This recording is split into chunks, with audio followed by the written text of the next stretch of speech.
இடமலம் நேயர்களுக்கு வணக்கம். நீங்கள் நம்ம கூட கிஷோகரேசம் அவர்கள் தான் நினைச்சிருக்காங்க. சார் வணக்கம் சார். வணக்கம். ஒரு மிகப்பெரிய தியாகத்தை செஞ்சுட்டு இப்போது சிறையிலேருந்து வெளில வந்திருக்கார் செந்தில் பாலாஜி. எப்படி பார்க்குறீங்க? தியாகத்தை செஞ்சுருக்காருன்னு யார் சொன்னது? முதல்வர் சொல்லியிருக்காரு. அவர் மேலே புகார் கொடுத்தது யார்? செந்தில் பாலாஜி மேலே. அப்போது திமுக எதிர்கட்சி தலைவர் ஸ்டாலின். எதிர்கட்சி தலைவர் ஸ்டாலின் கொடுத்த புகார் சம்பந்தப்பட்ட வழக்கில் செந்தில் பாலாஜி கைது செய்யப்பட்டு சிறையில் இருந்தது எப்படி தியாகமாகும்? புகார் கொடுத்தது ஸ்டாலின், அவருடைய கட்சி. அதன் அடிப்படையிலும் அந்த வழக்கு பதிவு செய்யப்படுகிறது. அந்த வழக்கில் மத்திய அமலாக்கத்துறை நுழைந்து அவங்க கைது பண்ணுறாங்க.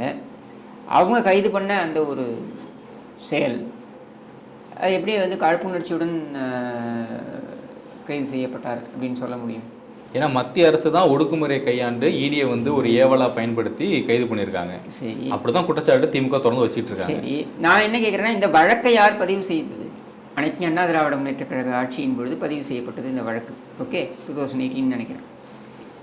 இந்த வழக்கு பதிவு செய்யப்பட வேண்டும் என்று போராட்டம் நடத்தியது யார்? அன்றைய எதிர்கட்சி தலைவர். இப்போ எப்படி தியாகமாகும்? வழக்கு போடணும்னு போராட்டம் பண்ணதே அவர் தான். அப்போ அந்த வழக்கில் ஒருத்தர் சிறைக்கு போயிட்டு வெளியில் வராருன்னா அது தியாகமாகுமா? ஆனால் இப்போ உடன்பிறப்புலாம் கொண்டாடிக்கிட்டு இருக்காங்கல்ல. இங்கே எல்லாத்தையுமே கொண்டாடுவாங்க. நான் பேசிக்காக நான் புரிஞ்சுக்கணும்னு கேட்குறேன். எனக்கு புரியலன்றதுனால தான் நான் கேட்குறேன். இவங்களே பாம்பு வைப்பாங்களா, அப்புறம் இவங்களே எடுப்பாங்களா, அப்புறம் அதை இவங்களே கொண்டாடுவாங்களான்ற மாதிரி இருக்கே இது.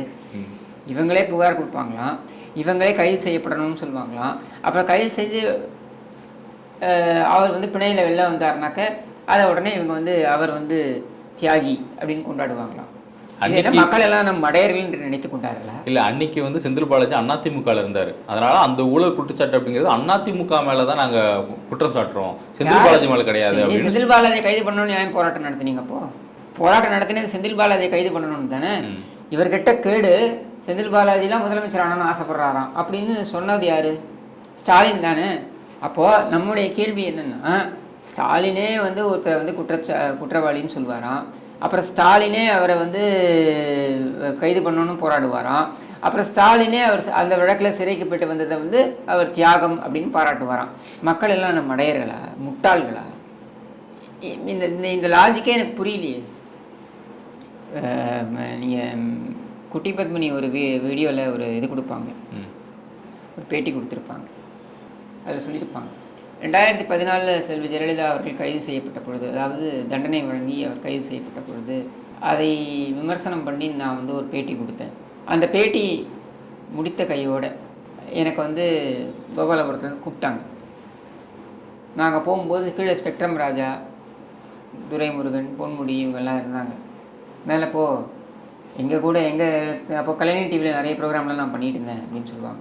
அதாவது எங்களோட டிவியிலே வேலை செஞ்சுக்கிட்டு அங்கே நீ அவங்கள பாராட்டி நீ பேசுவியா?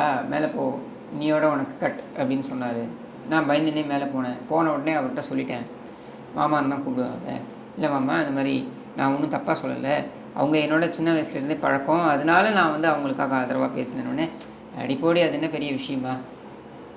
என்கிட்ட அவன் ஃபோன் பண்ணி பேசியிருந்தானாக்கா நானே அந்த வழக்கை வாபஸ் வாங்கியிருப்பேன் இப்படின்னு கருணாநிதி சொன்னதாக பதிவு செய்கிறார் குட்டி பத்மினி. கேள்வி என்னென்னா, இவங்க போடக்கூடிய வழக்குகளுடைய தன்மை இப்படிப்பட்டது தான். எப்படி கூச்சமே இல்லாமல் எதிர்த்தரப்பில் இருந்தால் அவர்கள் ஊழல்வாதி என்று சொல்வது, தங்கள் தரப்புக்கு விட்டால் அவர்கள் அதே வழக்கில் தியாகிகள் அப்படின்னு சொல்கிறது, இதை எங்கேயாவது கேள்விப்பட்டிருக்கீங்களா? இந்த மாதிரி இல்லை, கொஞ்சம் எனக்கே புதுசாக தான் இருக்குது. இவங்களே வழக்கு போடணும்னு சொல்லுவாங்க, இவங்களே கைது செய்யப்படணும்னு போராட்டம் நடத்துவாங்க. அப்புறம் அவர் சிறைக்கு போனார்னா அது காழ்ப்புணர்ச்சின்னு சொல்லுவாங்க. அதுக்கப்புறம் அவர் வெளில வந்தவுடனே அது தியாகம்னு சொல்லுவாங்க. இது என்ன மாதிரியான ஒரு அரசியல்? எனக்கு புரியல இது. இப்போ உங்களுக்கு எப்படி ஒரு புரியாத சூழல் இருக்கோ அதே புரியாத சூழலை தான் நானும் இருக்கேன், இது பார்க்கக்கூடிய மக்கள் இருந்துகிட்டு இருக்காங்க. இப்போ என்னன்னா, நீண்ட நாளாக அமைச்சரவை மாற்றம்னு சொல்லி ஒரு விஷயத்தை முன் வச்சுக்கிட்டே இருந்தாங்க. இன்னைக்கு செந்தில் பாலாஜி வெளில வந்துட்டாரு. இப்போ வெளில வந்ததுக்கப்புறம் இப்போ தான் அமைச்சரவை மாற்றம் ஏற்பட போகுது. செந்தில் பாலாஜிக்கு அமைச்சரவையில் பொறுப்பு கொடுக்க போகிறதா சொல்லப்படுது. இதை எப்படி எடுத்துக்கிறீங்க? ரெண்டு விஷயம் நான் பார்க்கணும்னு நினைக்கிறேன். இந்த தீர்ப்பில் நீங்கள் பார்த்தீங்கன்னா, அதாவது இந்த பிணை சம்மந்தப்பட்ட ஆணையை நீங்கள் எடுத்து பார்த்தீங்கன்னா, பிணை கொடுக்கப்பட்டதற்கு காரணம் என்ன அப்படின்றத நம்ம பார்க்கணும். பிணை கொடுக்கப்பட்டதற்கு காரணம் என்ன அப்படின்னா, கிட்டத்தட்ட 600 சாட்சியங்கள் இருக்காங்க இந்த வழக்கை பொறுத்த வரைக்கும். அதை தவிர்த்து வந்து கிட்டத்தட்ட 2000 குற்றம் சாட்டப்பட்டவர்கள் இருக்காங்க. 2000 அக்யூஸ்ட் அண்ட் 600 விட்னஸஸ். இப்போ இவங்க எல்லாரையும் நீங்கள் விசாரிக்கணும். இவங்ககிட்டேருந்து நீங்கள் வந்து 313ல் ஸ்டேட்மெண்ட்லாம் வாங்கினதுக்கப்புறம் தான் நீங்கள் வந்துட்டு சார்ஜஸ் ஃப்ரேம் பண்ண முடியும். அப்போது இந்த சார்ஜஸ் ஃப்ரேம் பண்ணுறதுக்கே உங்களுக்கு வந்து பல வருடங்கள் ஆகும்னு தெரிய வருது. ஏன்னா கிட்டத்தட்ட 600 சாட்சியங்களை கூண்டில் ஏற்றணும், 2000 குற்றம் சாட்டப்பட்டவர்கள் தரப்பு வாதங்கள் அது முன்வைக்கணும், அவங்களெல்லாம் விசாரிக்கணும். அப்படின்னும் பொழுது விசாரணையே துவங்காமல் இப்போ வரைக்கும் பார்த்தீங்கன்னா 15-17 மாதங்கள் கிட்டத்தட்ட வந்து விசாரணையே இல்லாமல் அவர் சிறையில் இருக்கார். அப்படின்ற நிலையில் இந்த விசாரணை இந்த இந்த இந்த குற்றச்செயல், அதாவது இவர் மீது வைக்கப்பட்டிருக்கின்ற அந்த குற்றச்சாட்டு இருக்கு இல்லையா, அதற்கான தண்டனை என்பது 7 ஆண்டுகள் மேக்ஸிமம். அதிகப்படியாக 7 ஆண்டுகள், குறைந்தபடியாக பார்த்தீங்கன்னா 3 ஆண்டுகள் நினைக்கிறேன். அப்போ அதில் கிட்டத்தட்ட 15 மாதங்கள் அவர் சிறையில் இருந்துட்டாருன்ற நிலையில் இந்த விசாரணை தள்ளி போகின்ற, இன்னும் ஆரம்பிக்கலை அப்படின்ற சூழலில் இது பல ஆண்டுகள் எடுக்கும் அப்படின்ற ஒரு நிலை இருக்கிறதுனால அவரை வந்து நீங்கள் சிறையில் வைத்திருப்பது, விசாரணை துவங்காமல் எத்தனை மாதங்கள் நீங்கள் சிறையில் வைப்பீங்க? அப்போ அவருடைய தனிப்பட்ட அடிப்படை உரிமை என்பது பறிக்கப்படுகின்றதுக்கு சமம் அது. ஸோ ஆர்டிகல் 21 அரசியலமைப்புடைய ஷரத்து 21 படி அவருக்கான உரிமை என்பது பறிக்கப்படுகின்ற ஒரு சூழல் எழும் என்பதனால்தான் அவர் பிணையில் விடப்படுகிறார். இப்போ கேள்வி அதில் என்னென்னா, சில கண்டிஷன்ஸை போட்டிருக்காங்க. இந்த கண்டிஷன்ஸ் முக்கியமாக என்னென்னா, அவர் ஒவ்வொரு வாரமும், அதாவது வாரந்தோறும் அவர்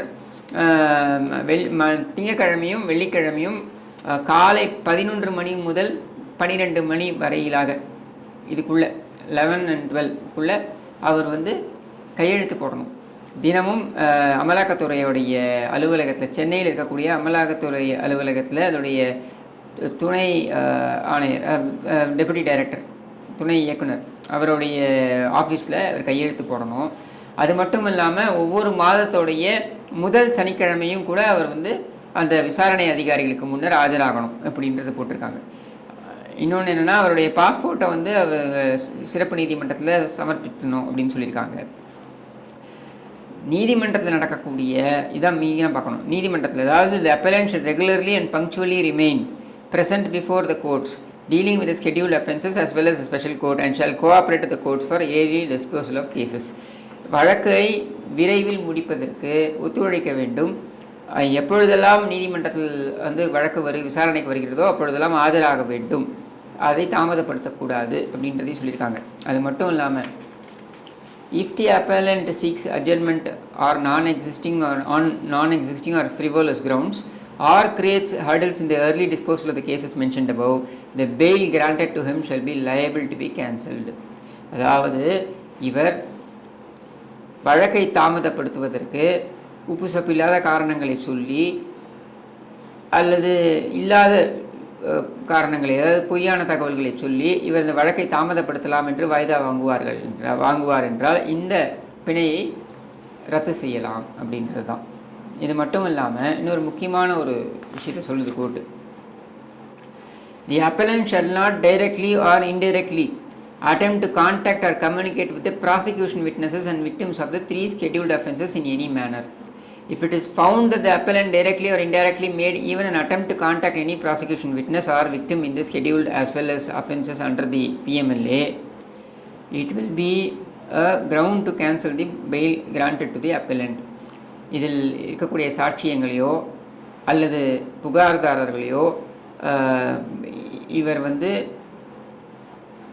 தொடர்பு கொள்ள முயற்சித்தால் அல்லது அவர்களிடம் சென்று இந்த வழக்கு சம்பந்தமாக நிர்பந்திக்க முயற்சித்தால் அப்பொழுது இந்த பெயில் கேன்சல் பண்ணிடுவோம் அப்படின்னு சொல்கிறாங்க. இப்போ கேள்வி என்னென்னா, மாநிலத்தின் தலைமை பொறுப்பில் இருக்கக்கூடிய முதலமைச்சர், சர்வ அதிகாரம் பொருந்திய இடத்தில் இருக்கக்கூடிய முதலமைச்சர், காவல்துறையை தன்னுடைய துறையாக வைத்திருக்கின்ற நிலையில் இருக்கக்கூடிய ஒரு முதலமைச்சர் இந்த நபருக்கு ஆதரவாக அறிக்கை இன்றைக்கு விடுகிறார். அவர் மிகப்பெரிய தியாகம் செய்து வந்திருக்கிறார். அவர் வந்து மன உறுதியுடன் இருந்திருக்கிறார்னு சொல்கிறார். அப்படின்னா காவல்துறை எப்படி இந்த வழக்கை முன்னெடுக்கும்? சரி, காவல்துறையை விட்டுருங்க, இது வந்து என்ஃபோர்ஸ்மெண்ட் டைரக்டரேட் தான், மத்திய அமலாக்கத்துறை தான் இதை பர்சியூ பண்ணுறாங்கன்னே வச்சுப்போம். மாநிலத்தில் முதலமைச்சரே அவருக்கு ஆதரவாக குரல் கொடுக்கிறார் என்றால் இங்கே இந்த மாநிலத்தில் இருக்கக்கூடிய சாட்சியங்கள் அல்லது இந்த மாநிலத்தில் இருக்கக்கூடிய என்ன சொல்கிறது, அந்த பாதிப்பு புகார்தாரர்கள், அவர் தானே பாதிக்கப்பட்டவர்கள், விக்டிம்ஸு, இவங்க எல்லாரும் எப்படி வந்து பாதுகாப்பாக இருப்பார்கள்? அப்போ சாட்சி அளிக்கக்கூடிய வேலையில் முதல்வரே இறங்குவார்னு நீங்கள் நினைக்கிறீங்களா? சந்தேகம் வருதுல்ல.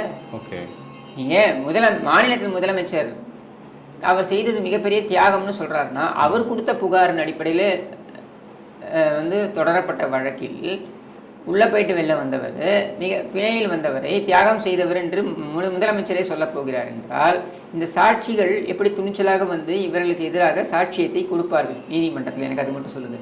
நாளைக்கு அதில் வேற பார்த்தீங்கன்னாக்கா என்ஆர் இளங்கோ, நீதிமன்றம் சொல்லலை, ஆனால் என்ஆர் இளங்கோ அவங்களுடைய வழக்கறிஞர் மற்றும் எம்பி, திமுக எம்பி, அவர் சொல்கிறார், என்ன தெரியுமா சொல்கிறாரு, இதனால் இந்த பிணையில் அவர் வந்துவிட்ட காரணத்தினால் அவர் அமைச்சராவதில் எந்த பிரச்சனையும் இல்லை, எந்த தடையும் இல்லை அப்படின்னு சொல்கிறார். இப்போது கேள்வி என்னென்னா, ஒரு அமைச்சர் வாரத்திற்கு 2 முறை போய் அமலாக்கத்துறையில் கையெழுத்து போட்டுக்கிட்டு ஒவ்வொரு மாதமும் ஆரம்பத்தில் சனிக்கிழமை ஆஜராகிட்டு இந்த வழக்கிலையும் அவர் ஆஜராகணும். அது மட்டும் இல்லாமல் இவர் அமைச்சருங்கிற நிலையில் அவர் ஆஜராவார்.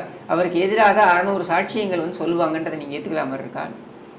இப்போது நீங்கள் வைக்கக்கூடிய குற்றச்சாட்டு முதலமைச்சர் வந்து ஒரு வேளை தடயங்களை வந்து அழிக்கிறதுக்கு ஈடுபடலாம் நீங்க சொல்றீங்க. இது செந்தில் பாலாஜி அவர் ஈடுபடலாம்னு நான் சொல்லல, அந்த சந்தேகம் எழலாம்னு நான் சொல்றேன். அந்த சந்தேகம் நீங்க ஒரு சாட்சி, ரைட், பரத் நீங்க ஒரு சாட்சின்னு வச்சுக்கோ, இந்த வழக்குல நீங்க ஒரு சாட்சி, உங்களுக்கு பயம் வருமா வராதா?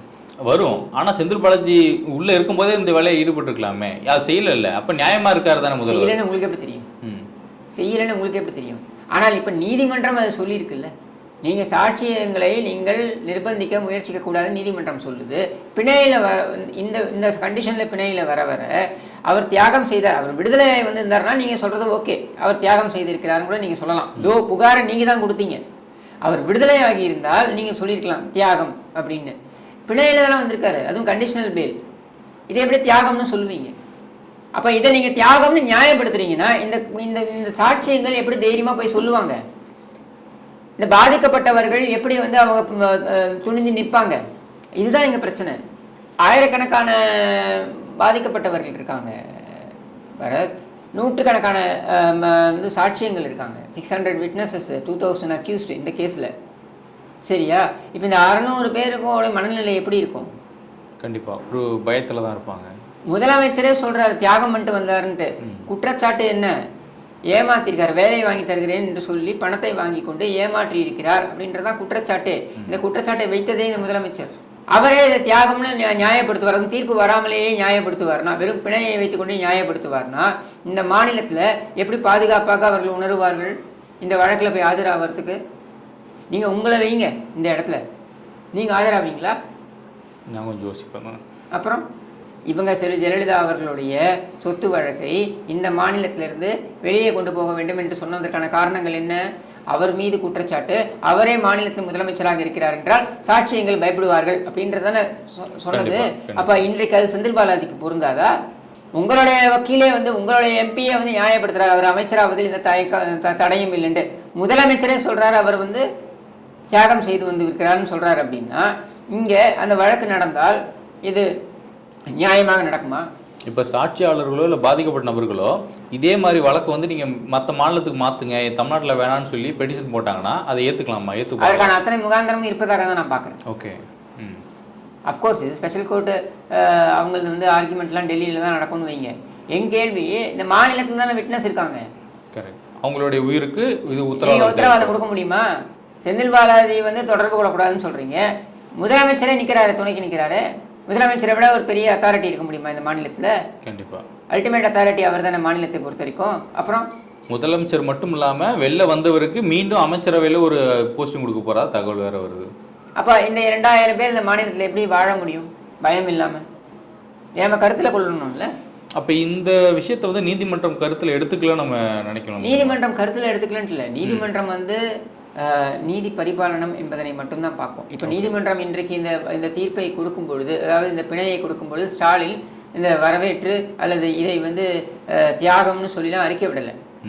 தீர்ப்பிற்கு இந்த ஆர்டர் வந்ததுக்கு அப்புறம் தான் அவர் வந்து தியாகம்னு சொல்கிறாரு. இதே ஸ்டாலின் இதை நியாயப்படுத்தி செந்தில் பாலாஜியோடைய அந்த வழக்கை நியாயப்படுத்தி பேசியிருந்தால் வேறு மாதிரி வந்திருக்கும்.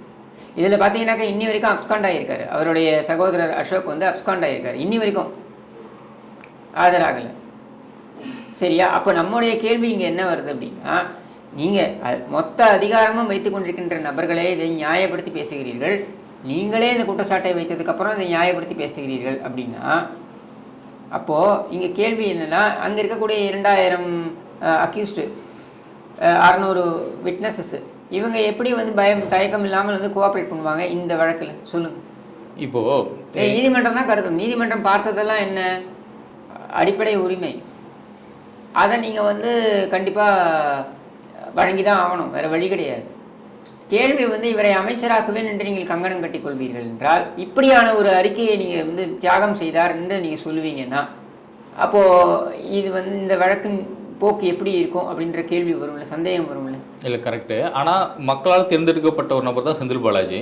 இப்போ அவர் வந்து இன்னும் விடுதலை ஆகலை, பெயிலில் தான் வந்திருக்காரு. இப்படி இருக்கக்கூடிய சூழலில் அவருக்கு அமைச்சரவை கொடுக்கறதுல ஏதாவது சிக்கல் ஏற்பட்டு நினைக்கிறேன். ஏன்னா போனது முறை வந்து சிக்கல் எதுவும் இருக்க மாதிரி எனக்கு தெரியல. அப்படி ஆளுநர் தான் போன தடவை வந்து ரொம்ப வலுவாக இருந்தார். ஆளுநருடைய வரம்பு அப்படின்றது ஓரளவிற்கு தான். நீங்கள் எல்லாம் ஒன்று புரிஞ்சுக்கணும், மக்களால் தேர்வு செய்யப்பட்டிருக்கின்ற அரசாங்கத்துக்கு தான் முழு வலிமையும் இருக்கணும். அதுதான் ஜனநாயகம். கேள்வி இங்கே என்னன்னா, சட்டப்படி சரி, தார்மீகப்படி சரி, நீதிமன்றம் போட்டிருக்க கண்டிஷன்ஸுக்கு படி அவர் அமைச்சராக பதவி இருப்பது சரியா இருக்குமா? இதை வந்து ஒரு தார்மீக கேள்வியாக முன்வைக்கிறேன். இப்போ ஒரு சைடு வந்து செந்தில் பாலாஜி வெளில வந்திருக்காரு, இன்னொரு சைடு வந்து தொடர்ந்து திமுக வலுவாக எதிர்த்த ஒரு நபர், புலனாய்வு புலி சவுக்கு சங்கர் அவர்கள் வெளில வந்திருக்காரு. இதை எப்படி பார்க்குறீங்க? சங்கரை உள்ள வச்சது பழிவாங்கும் செயல். சரியா? சங்கரை கைது செய்தது சரியான விஷயம், கைது சரி. ஆனால் அந்த கைதுக்கு அப்புறம் அவர் பிணை வழங்கப்பட்டிருக்க வேண்டும். தடுப்பு காவலில் போட்டது, குண்டர் சட்டத்தை பாய்ச்சியது என்பது தவறு. அது வந்து நீங்கள் காழ்ப்புணர்ச்சியின் அடிப்படையில் நீங்கள் போட்டீங்க. சரி, ஒரு பெண் காவல்துறை அதிகாரியை பற்றி அவர் தவறாக பேசியது அப்படின்றது எல்லா வீடியோலையும் பதிவாகி இருக்கின்ற ஒரு விஷயம். இதில் ஒன்றும் ஒளிவு மறைவோ வேற ஒன்றுமே தேவையில்லை. சரியா? ஆனால் அதற்கு கைதுன்றதை நம்ம வந்து எதிர்க்க போகிறதில்ல. அது சரி, வழக்கு பதிவு பண்ணீங்க, கைது பண்ணீங்க, ஓகே. கேள்வி, அவரை குண்டர் சட்டத்தில் வைக்க வேண்டிய அவசியம் எங்கிருந்து வருது? அது அரசியல் காழ்ப்புடன் தானே நீங்கள் போடுறீங்க. ஏன் இது அரசியல் காழ்ப்புடன் நீங்கள் போடுறீங்கன்னு நான் சொல்கிறேன்னா, இப்போ உச்சநீதிமன்றத்தில் நீங்கள் 2வது குண்டாஸ் போடுறீங்க. அதாவது ஒரு குண்டாஸ் முட்டுவாயி அது வந்து நிராகரிக்கப்பட்ட பொழுது அடுத்த குண்டாஸ் போடுறீங்க. நீங்கள் அந்த அடுத்த குண்டாஸ்க்கு நீங்கள் காரணம் வைக்கக்கூடியது கஞ்சா வைத்திருந்தார். சரியா? இப்போ கஞ்சா வைத்திருந்தார் அப்படின்ற குற்றச்சாட்டில் நீங்கள் வைக்கிறீங்க. அவரை வந்து கஞ்சா சங்கர்னு எல்லாரும் சொன்னாங்க, அவரை வந்து கண்ணா அப்படின்னு எல்லாரும் வந்து விமர்சனம் பண்ணாங்க, இவர் வந்து கஞ்சா தொழிலை செய்து கொண்டிருக்கிறார் என்றெல்லாம் கட்டமைத்தார்கள். நம்முடைய கேள்வி என்னன்னா, அதற்கு போதுமான ஆதாரம் இல்லை என்று 3 முன்னாள் நீதியரசர்கள் அமரக்கூடிய ஒரு அறிவுரை தீர்ப்பாயமா, அட்வைசரி கவுன்சிலா, வாட் எவர் அட்வைசரி போர்டு, அது சொல்லிடுச்சுல. அப்போ இந்த கஞ்சா கேஸ் பொய்ன்றது தமிழக அரசாங்கம் ஏற்றுக்குதா? பொய்யான வழக்கு போட்டிருக்காங்க அப்படின்றது இந்த கஞ்சா கேஸில் பொய், முகாந்திரம் இல்லை, தடுப்பு காவலில் வைக்கின்ற அளவுக்கு முகாந்திரம் இல்லை அப்படின்னா, அப்போ இந்த கஞ்சா கேஸ் என்ன? மீடியாவை வைத்து இவர்கள் என்ன பரப்புகிறார்கள்? உச்சநீதிமன்றம் தடை கொடுத்து விட்டது, ரத்து செய்து விட்டது குண்டாசனம். உச்சநீதிமன்றம் ரத்து பண்ணலை, தமிழக அரசாங்கம் தான் வாபஸ் வாங்கி கொள்கிறது. ஏன் வாபஸ் வாங்கி கொண்டீர்கள்? நீங்கள் வழக்கு போட்டிருக்கீங்க, அவர் மேலே குற்றச்சாட்டு வச்சுருக்கீங்கன்னா அதில் உறுதியாக இருக்க வேண்டியது தானே, ஏன் வாபஸ் வாங்குறீங்க? அப்போ தடுப்பு காவல் என்பது உங்களுடைய அரசியல் தேவைகளுக்காக நீங்கள் போடக்கூடியது, எடுத்துக்கலாமா? இது தவறு. இது தமிழ்நாட்டில் அதிகமாக நடக்குது. பாதிக்கப்பட்ட நபர்கள் நானும் ஒருத்தன்றதுனால நான் இதை சொல்கிறேன். நான் புரியுது. அப்போ நீங்கள் தடுப்பு காவல்ன்றத இஷ்டத்துக்கு நீங்கள் போட்டுக்கிட்டு இருக்கீங்க. அவன் வரப்போகிறது எப்போ? 6 மாதத்துக்கு அப்புறமா 7 மாதத்துக்கு அப்புறமா தானே அவன் வரப்போகிறான், அந்த ஹியரிங் வரும். 6 மாதம் வரைக்கும் இருந்துட்டு போட்டோம். இப்படியான ஒரு மனநிலை இருக்கு இல்லையா? இது தப்பு. இப்போ நாளைக்கு வேற ஒரு ஆட்சியாளர் வந்து உங்களுக்கு எதிராக இப்படி செய்தாலும் அதையும் தவறு என்று நான் சொல்வேன்.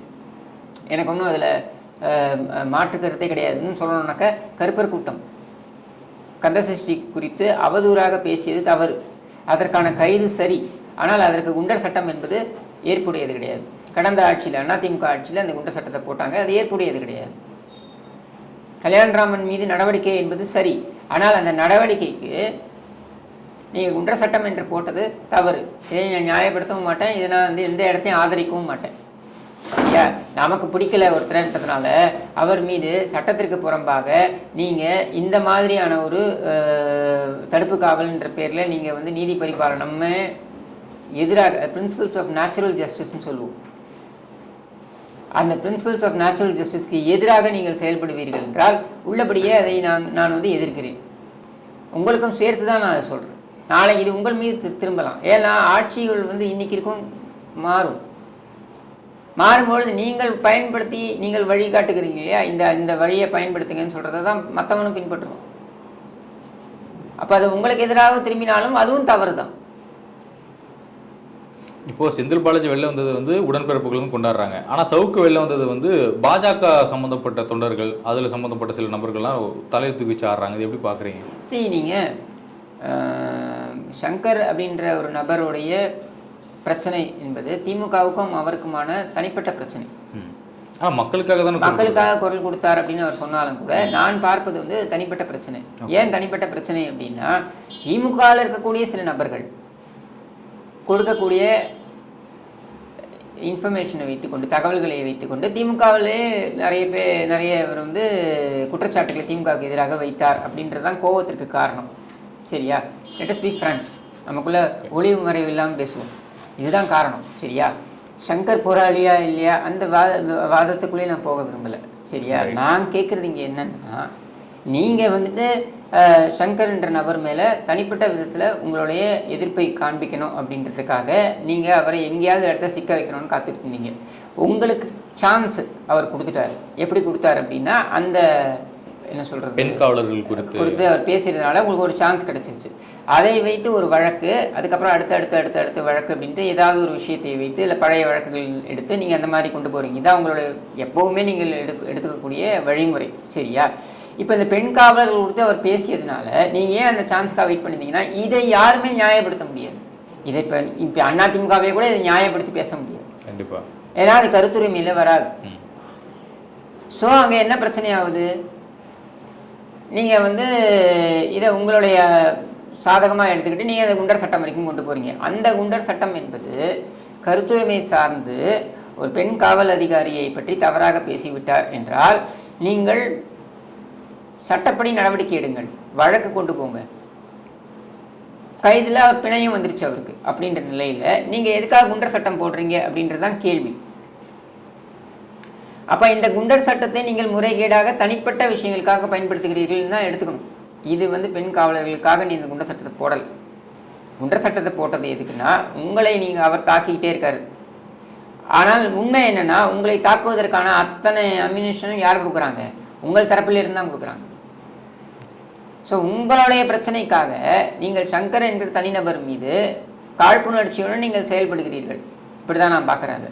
சரியா?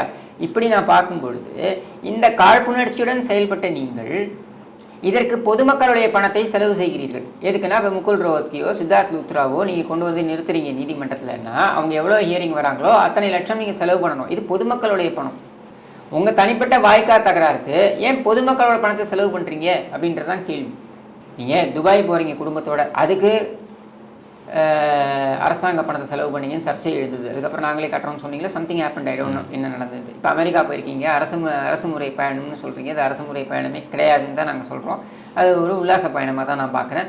அதற்கும் கவர்மெண்ட்டோடைய பணத்தை செலவு பண்ணுறீங்க. ஓகே, முதலமைச்சர், அதனால் அதெல்லாம் நம்ம தப்பு சொல்ல போகிறதில்ல. ஆனால் இங்கே உங்களுடைய தனிப்பட்ட வாய்க்கா தகராறுக்கு எதற்காக பொதுமக்களுடைய பணத்தை செலவு பண்ணுறீங்க? இவரை கூட்டு போகிறதுக்கு ஆள் பட சேனை ஊராக கூட்டு போனீங்கல்ல, 15 போலீஸ் 20 போலீஸ் 30 போலீஸ்னு கூட்டு போகிறாங்க. இவங்களுக்கான பேட்டா யார் கொடுக்குறது? இவங்களுக்கு இத்தனைக்கும் அவங்க எல்லாரையும் நீங்கள் கொடுமைப்படுத்துறீங்க. இன்னும் சொல்ல வேண்டும் என்றால் காவல்துறை அதிகாரி. ஆமாம், நைட்டெல்லாம் ட்ராவல், காலையில் ஆஜர்படுத்தணும், திருப்பி அங்கேருந்து இன்னொரு ஊருக்கு கூட்டு போகணும். இப்படி சரி அவங்களால கழிக்கிறீங்க. அவங்க ஏற்கனவே நிறைய ப்ரெஷரில் இருக்காங்க. உங்களுடைய தனிப்பட்ட வாய்க்கா தகராறுக்கு ஏன் அவங்களால கழிக்கிறீங்க?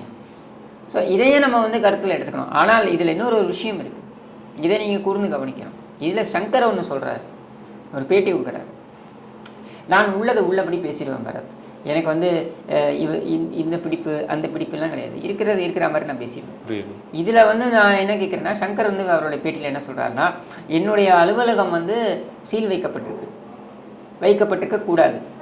அடுத்து என்னுடைய வங்கி கணக்குகள் முடக்கப்பட்டிருக்கு, அது விசாரணையின் அடிப்படையில். ஸோ நான் அதுக்குள்ளே போக விரும்பலை. ஏன்னா அதில் என்ன பண பரிவர்த்தனைகள் நடந்ததுன்றது எனக்கு தெரியாது. ஸோ நான் அதை பேச மாட்டேன். அவருடைய தாயாருடைய பென்ஷன் அக்கௌண்ட்டு அது முடக்கப்பட்டிருக்குன்ட்டு, இது அயோக்கியத்தனம், இதை ஏற்றுக்க முடியாது. அவருடைய தாயார் என்ன பண்ண முடியும்? இவருடைய ஆக்டிவிட்டிக்கு அவங்க தாயார் உடனே நீங்கள் எப்படி முடிவு பண்ணுவீங்க?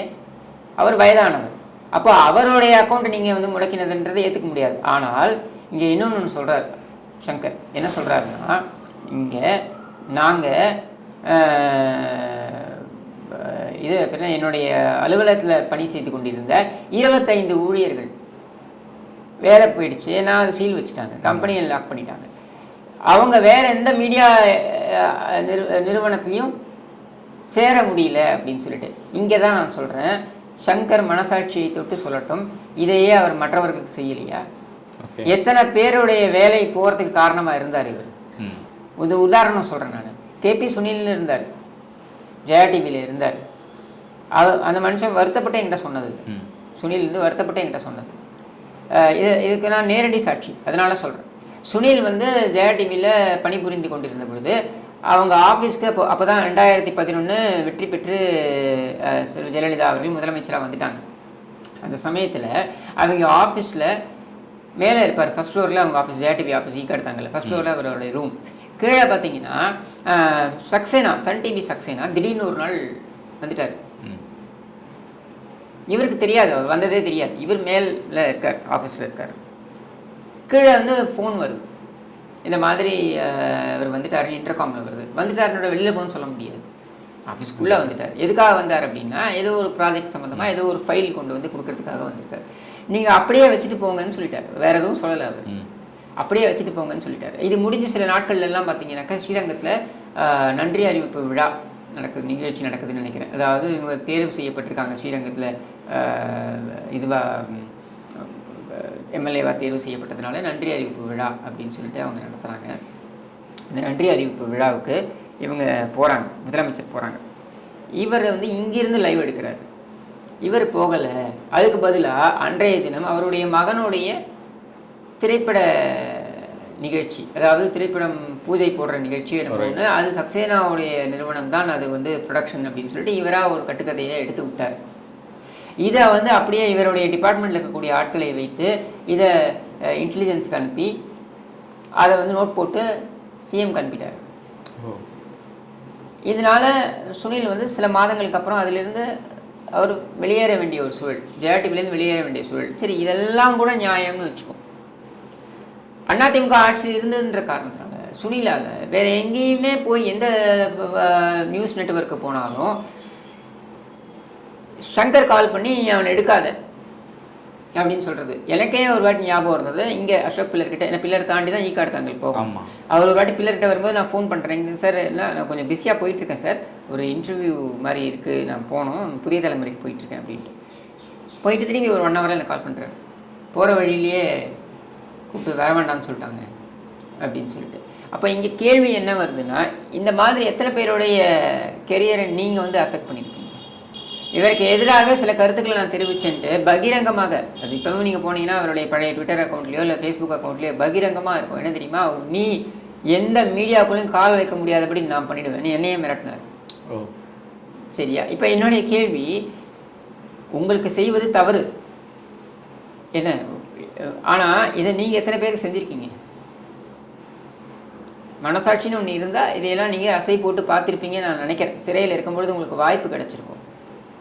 பட் ஐ டோன்ட் நோ, உங்களுடைய நான் புரிந்த வரைக்கும் உங்களுடைய அப்ரிங்கிங்கில் அது கிடையாது.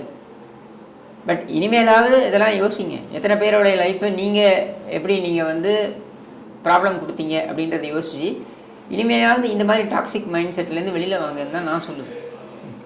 நான் வந்து அட்வைஸாக கூட கொடுக்கல, பட் இதையெல்லாம் யோசிங்க. உங்களுடைய எம்ப்ளாயீஸ் 25 பேர் ஒர்க் பண்ணுறாங்க, அவங்களுக்கு நடந்தது கொடுமை. அவங்க என்னங்க தப்பு பண்ணாங்க? எல்லாருமே ஒரு கமிட்மெண்ட்டுக்காக தானே வராங்க. அவங்க போய் ஒரு இடத்துல வேலை செய்கிறோம், நமக்கு மீடியாவில் ஒரு வாய்ப்பு கிடைக்கும், அதுக்கப்புறம் நமக்கு சம்பளம் கிடைக்கும், வீட்டுக்கு எடுத்துகிட்டு போகலாம் அப்படின்ட்டு. இன்றைக்கி அவங்கெல்லாம் எவ்வளோ தவிக்கிறாங்க நமக்கு என்ன தெரியும்? ஸோ உள்ளபடியே உங்களுடைய எம்ப்ளாயீஸ்க்கு உங்களுடைய ஸ்டாஃப் பாதிக்கப்பட்டதை வந்து நானும் வந்து வருத்தப்படுறேன். ஆனால் என்னுடைய கேள்வி, இது மாதிரி எத்தனை பேர் நீங்கள் பண்ணியிருக்கீங்க? கர்மா இஸ் எ பூமரேங். இதை நான் கர்மான்னு கூட பார்க்கல, நீங்கள் யோசிச்சுக்கோங்கன்ற. நான் உங்களுக்கு நடந்திருக்கு இல்லையா, இதுதான் நீங்கள் மற்றவங்களுக்கு பண்ணீங்க, இதை மற்றவங்களுக்கு ஏன் பண்ணீங்கன்றதை இப்போது யோசிங்க. இனியாவது செய்யாதீங்க அதுன்ற. இனியாவது செய்யாதீங்க. இப்போ நேரடியாக நீங்கள் பாதிக்கப்பட்டிருக்கீங்கன்றதுனால இதை செய்யாதீங்க. நீங்கள் என்ன வந்து குண்டர் சட்டத்தில் போடணுன்றதுக்காக நீங்கள் நிறைய யோசனைகள்லாம் கொடுத்தீங்க. அந்த வழக்கில் யார் யார் வராங்க, விசாரணைக்கு யார் யார் வராங்கன்றதுலேருந்து நீங்கள் வந்து ஃபாலோ அப் பண்ணிட்டு இருந்தீங்க. இதெல்லாம் ஓகே, இதை நீங்கள் பண்ணிட்டு போங்க. ஏன்னா கிஷோர்ன்ற தனிநபருக்கு எதிராக நீங்கள் இல்லை யார் நின்னாலும் அதை பற்றி நான் அதை பொருட்படுத்த போகிறதில்ல. இதுக்காக உங்களுக்கு ஏதாவது ஒரு அநீதி நடந்தால் அதை குரல் கொடுக்காம நான் இருக்க போகிறதில்ல, அது வேறு விஷயம், சரியா? ஆனால் இந்த மாதிரி எவ்வளோ பேர் வந்து தங்களோட கெரியரை லூஸ் பண்ணி இட்டுக்கட்டிய குற்றச்சாட்டுகள்னால தங்களுடைய வாழ்வாதாரத்தை லூஸ் பண்ணி எத்தனை பேர் இருக்காங்க? அது உங்களால் எத்தனை பேர் இருக்காங்கன்றதை யோசிச்சுக்கோங்கன்னு தான் நான் சொல்கிறேன். இப்போது செந்தில் பாலாஜி, சவுக்கு 2 பேருமே விடுதலை ஆகிட்டாங்க. இப்போ அடுத்து இவங்களோட நிலைப்பாடு எப்படி இருக்குன்னு நினைக்கிறீங்க? உங்களுடைய பர்சனல் ஒப்பீனியன் என்னவா இருக்குன்னு நினைக்கிறீங்க? சங்கரை பொறுத்த வரைக்கும் அவருக்கு வந்து அதிமுக துணை இருந்திருக்கு. ஓகே, அது வந்து மறுக்கவே முடியாது. அதிமுக சங்கர்ன்ட்டு கிடையாது, அது யாராக இருந்தாலுமே தங்களை நம்பி வந்தால் அது வந்து துணை இருப்பாங்க, அதில் ஒன்றும் மாற்று கருத்தே கிடையாது. அது ஒரு எதிர்பார்ப்பில் இருப்பாங்கன்னாலும் அதெல்லாம் கிடையவே கிடையாது. நீங்கள் கூட ஒரு பதிவு ஒன்று ட்விட்டரில் போட்டு என்னை பற்றி கூட நான் சொல்கிறேன், எந்த எதிர்பார்ப்பும் இல்லாமல் தான் அதிமுக எனக்கு அந்த என் பக்கம் நின்றுச்சு. ஏன்னா நான் அவங்கக்கிட்ட நம்பி போனேன். என்னை வந்து அவங்க பாதுகாப்பாக இருக்காங்க, சரியா? ஸோ அது மாதிரி வந்து நாளைக்கு சங்கருக்கும் அவங்க பாதுகாப்பாக இருப்பாங்கன்றதுல மாற்று கருத்தே கிடையாது. இது வந்து எந்த எதிர்பார்ப்போடையும் கிடையாது. நாளைக்கு இதே சங்கர் இவங்களுக்கு எதிராக கூட பேசலாம், அதை பற்றிலாம் அவங்க கவலைப்படலை. எனக்கு கடந்த ஆட்சியில் நடந்தது, சரி, அதை பற்றி அவங்க கவலைப்படலை. ஆனால் இங்கே என்னென்னா, திமுகவுடைய தவறுகளை சங்கர் வலுவாக எடுத்து பேசுவார் என்றால் கண்டிப்பாக அனைவருமே அவருக்கு ஆதரவாக நம்ம நிற்க வேண்டும் அப்படின்றதுல மாற்று கருத்தே கிடையாது. நான் வந்து திமுகவுடைய தவறுகள் அப்படின்றதோடு நான் நிறுத்திக்கிறேன்.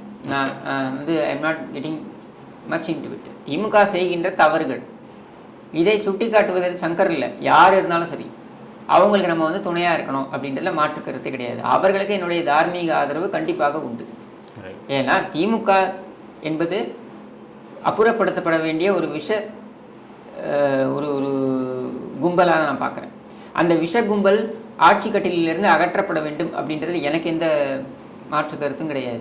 அப்போது அது அகற்றப்பட வேண்டும் என்றால் யார் அந்த வேலையை முன்னின்று செய்ய வந்தாலும் அவர்களுக்கும் நாம் துணை நிற்க வேண்டும், அவர்களுக்கும் நம்மளுடைய தார்மீக ஆதரவு இருக்க வேண்டும் என்பதில் எனக்கு எந்த சந்தேகமும் கிடையாது. பல்வேறு கேள்விகளுக்கு மிக சிறப்பாக பதில் கொடுத்தீங்க சார். ரொம்ப நன்றி சார்.